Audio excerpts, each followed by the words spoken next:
You are not to them what you think you are. You are not to them what they've told you you are. You're not. You're a thing to be used. They don't see a person, they don't see people.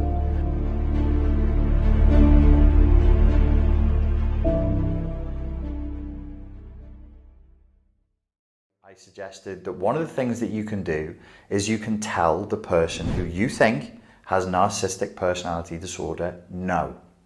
When they make a request of you and they ask you to do things, if you smile and politely say no, and they have an extremely emotionally dysregulated response to that, that's an indication that you're dealing with somebody who's not very well and probably has a very narcissistic way of operating in the world, even if they don't actually have a clinical diagnosis of malignant narcissistic personality disorder. No adult under reasonable conditions should fly into a temper or start sulking just because somebody has told them no. When we grow from infancy into adolescence, into adulthood, we are supposed to hear multiple no's. And these cause us to grow and to mature and to develop empathy and to accept that we are not the center of the universe, that other people have a will, that other people have desires and fears and drives and goals, not just us. And this is how we begin to develop boundaries. It hurts a little bit to be told no. It hurts to be rejected and to have your request refused, but it's quite healthy and it's an essential part of growing up. So when you've written down and you've identified, this is the pattern of behavior that I saw that this person was engaging in that made me start to search on the subject of narcissism. Maybe there's more than one. Maybe there's 3, 4 different things that they would do. Write those things down. And when those things start to come up, refuse them. Refuse them. Just say no to them and smile. That's the first level response. The second level response is, and this is a little bit more dangerous, so if this person is gaslighting you, if this person is lying to you, if this person is withholding information, if this person is talking about future scenarios that they're building with you that they're going to do, but you found out they have no intention of actually following through on that, you do the same thing to them.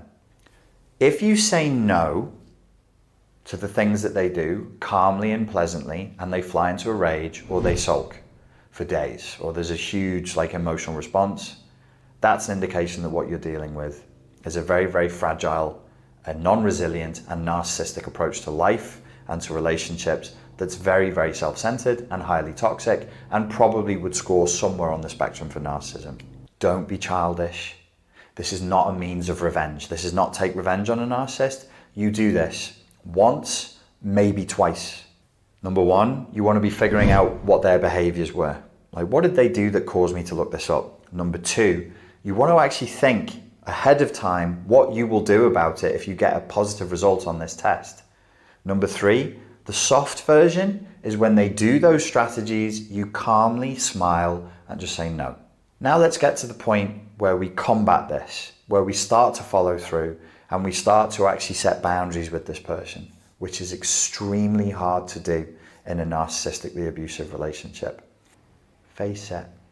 Face the fear ahead of time. Face the fear ahead of time. Their power over you is in your fear of whatever is in room 101. Don't let them lead. If you got a positive test result, don't let them lead anything in your life. The next thing is you should really be trying to either reduce contact or eradicate contact. If you can eradicate contact, you will heal so much faster. If that's not practically possible, reduce the contact down as much as possible. My final point that I would suggest for you moving forward, you can choose your own value system. It's a fantastic exercise, super easy to do. Organize them by order of priority from 1 to 10. So the least important will be at 10, the most important will be at 1. And then take the top 5. Take the top 5 values that you got from that and look at them.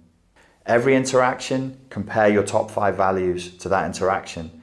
Every incident that you can remember, compare your top 5 values to that incident. Do they match? It's your life, not theirs. If you want your life to be about these top values, you are the one who has to make that happen. Nobody's going to help you with that.